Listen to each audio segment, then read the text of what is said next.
Hey guys, welcome to Xbox On and Xbox Reveal. As an official Xbox channel, we're lucky enough to get early access to new games ahead of release. Today is Borderlands 3. And we got to check out 2 of the new characters in the brand new 2K and Gearbox game, Borderlands 3. The footage ahead may contain spoilers, so if you don't want to see anything from the story, you might want to peek through your fingers or squint a lot or something while you listen to the soothing sounds of our voice. Well done, Minion. Oh, that landing. I've been in gentler fistfights. It's a first-person, story-based shooter set in a universe you can't help but fall in love with.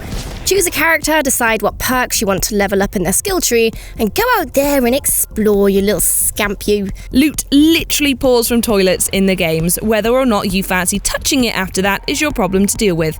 Or maybe it can be your friend's problem, as this is a series known for its awesome co-op play with up to 4 friends causing some self-shaded chaos in the same storyline. Bloody! So, first things first, the story. Borderlands 3 is a sequel to the previous 2 Borderlands games. Set in the world of Pandora-ish, Borderlands is a series following a couple of sets of vault hunters in their quest to find, as the name suggests, vaults. Now, if you haven't played the previous 2, we'd recommend reading up on them because they are great. But, very basically, here's the gist. There are these vaults hidden around the galaxy containing beautiful loot, lots of power, and sometimes terrifying monsters. And there are a lot of people out there who want to find these vaults and harness the power within, and will go to any lengths to do so. Borderlands follows the tales of many characteristic people who are successful and unsuccessful in finding them. There are some familiar recurring characters like Professor Tannis and Sir Hammerlock, and even some characters that were playable in the first game coming back as major NPCs, like Mordecai and Lilith. The story so far in Borderlands 3 is this. The infamous Siren Lilith is now the commander of the Crimson Raiders and has taken it upon herself to recruit and help new Vault Hunters to find their feet in the world. You're faced with the task of dealing with a new fanatical cult known as the Children of the Vault, led by the Calypso twins, Tyreen and Troy, who basically seem like all those obnoxious internet streamer people out there. A moment of self-reflection there. Anyway, Tyreen has the ability to suck the life out of her enemies, quite literally, and leave them as dry, lifeless husks. She wants to find some vaults and take the power of the vault monsters within, which couldn't possibly result in anything good happening. Lilith wants to stop that from happening, and you're her shiny new recruit coming along for the ride. Yay. The Borderlands series is a sassy sass fest filled with incredible characters, awesome story, and most importantly, lots and lots of lovely loot. And we've been told to expect guns, guns, and more guns in number 3, in a series known for its blessed shower of guns with wacky combinations of perks that make your gameplay a whole lot more interesting. Playing the previous games will definitely give you some useful context, but it has been designed to be fun even if it's your very first time. You'll be able to get your hands on the story from September the 13th when it's released, so without any further ado, let's see what's new. I'm feeling right ragged, and when a commander makes mistakes, people die. We got to play through a chunk of the story as both Zane and Amara, 2 brand new Vault Hunter recruits with very cool abilities. We started off at level 10, so not quite the beginning of the story. We ran through some of the main storyline and side quests, while maybe getting a bit distracted on the side.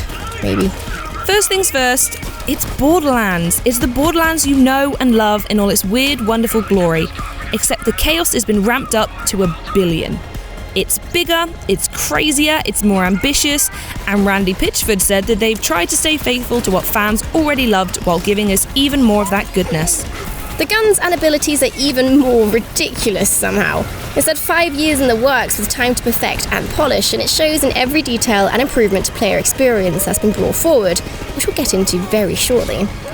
It's the same model they've previously used with your story-based game featuring offline play and online co-op, or split-screen story play. And there were hints of future DLCs alongside skins and head packs becoming available too, which is very awesome. There's also the music, something we had to mention that you definitely should keep an ear out for. It is fantastic. Give him what for! Immediately, the thing you'll notice is the gameplay overlay hasn't changed much at all. It's still clean, tells you everything you need to know, and stays unobtrusive. The exception here so far has been in loot. The UI for the loot when you glance over it has been cleaned up and is easier to read and take a mental note of the information straight away. This extends to the weapon damage comparison. The numbers for comparison are side by side, meaning you can quite easily look over and compare those vital numbers in another subtle intuitive change. When you jump into the gameplay, it feels familiar, like a hug from an old blood-covered friend. Please get off me. One of the things that got me, sadly, really hyped was they've added the ability to slide.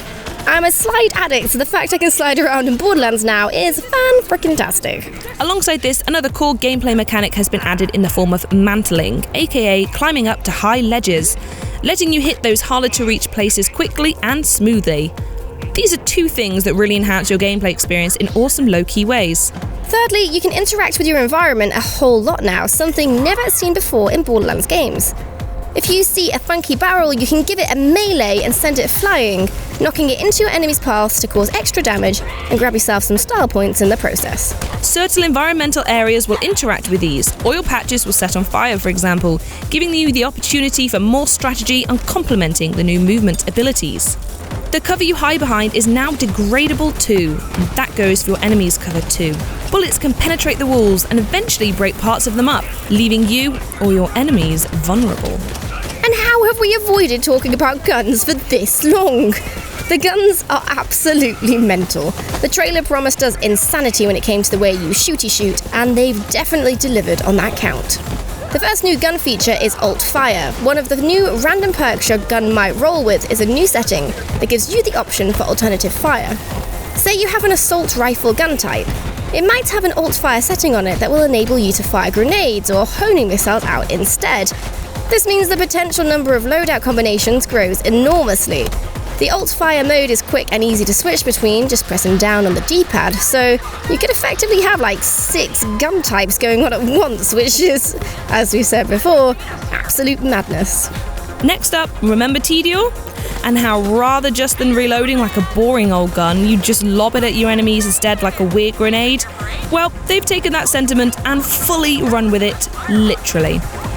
In Borderlands 3, Tediore guns now do a lot more when thrown, turning into a whole new weapon on their own.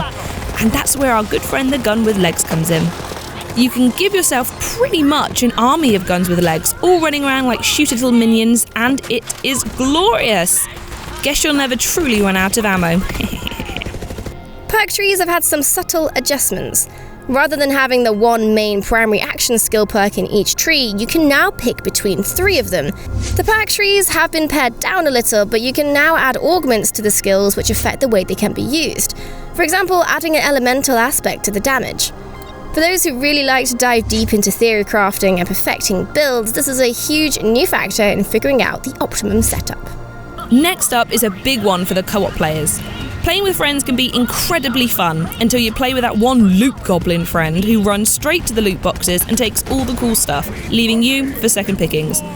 Okay, maybe that guy is me. Anyway, traditionally in Borderlands, it's a first come, first served system. And if you want to play like that still in Borderlands 3, you can, but with classic mode.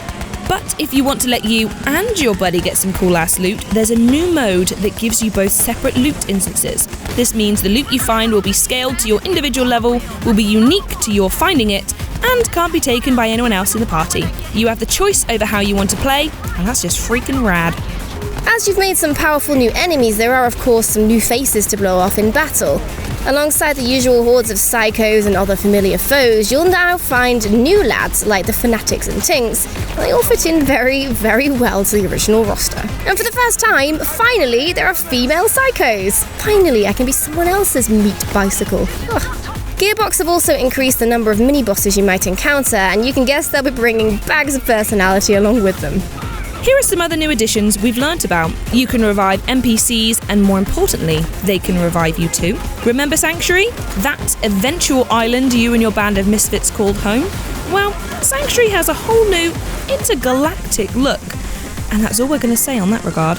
There are new vehicles, including the strange circular motorbike hybrid known as the Cyclone we've seen before, with the Catch a Ride station now operated by Ellie. When you traverse the map, you're easily able to see areas you haven't been before, as the map highlights in blue the areas you've already explored, making it easier to find the paths less travelled. The map is also 3D and changes on the minimap in cool little ways depending on level. In Borderlands 3, you can head over to the vending machine and hit Y to immediately refill health and ammo without having to go into the machine's actual menu. And you can also find the item on the day on the front of the machine too. The game is just chock full of these tiny quality of life changes that really show the love and attention Gearbox have put into listening to their community and making the sequel the best it can be. What is that thing on your face? Oh, this? This is my siege mustache. The troops love it. Anyway, who's your friend? It's a gorgeous game, that's for sure. Retaining the classic stylized inking vibe Borderlands is known for, the graphical upgrades can be seen in the details thanks to the power they've harnessed with the Unreal Engine 4. The cracks in the ground, the way the light changes as you move through the levels, the fire and elemental effects, sheer amount of visual chaos that happens on your screen all at once, it's just, magnifique. It's Xbox One X enhanced and it will play a 4K HDR 30 FPS. If you played the other Borderlands, you remember how sort of brown and dusty they tended to look? Well, if that's what you're into, don't worry, there's still a bit of that, but otherwise look forward to far more colour and excitement mixed in with the wastelands you know as home. You're going to be exploring the cosmos and some of those planets that are gosh darn beautiful. Just see for yourself. As we said earlier, you can get your hands on what's set to be one of the biggest games of the year on September the 13th on Xbox One. It might sound like a long time to wait, so if you want to know more about Borderlands 3, be sure to keep your eye on this channel here at Xbox On, and pay attention to events like E3 and Gamescom where we've been promised more information might be provided. So that's everything we found out about Borderlands 3. Catch us live over on mixer.com/Xbox On, where you'll definitely find us playing it when it comes out, and leave us a sub here on YouTube if you're new and want to hear more news and updates from the world of Xbox. Thanks for watching, see you next time. Bye!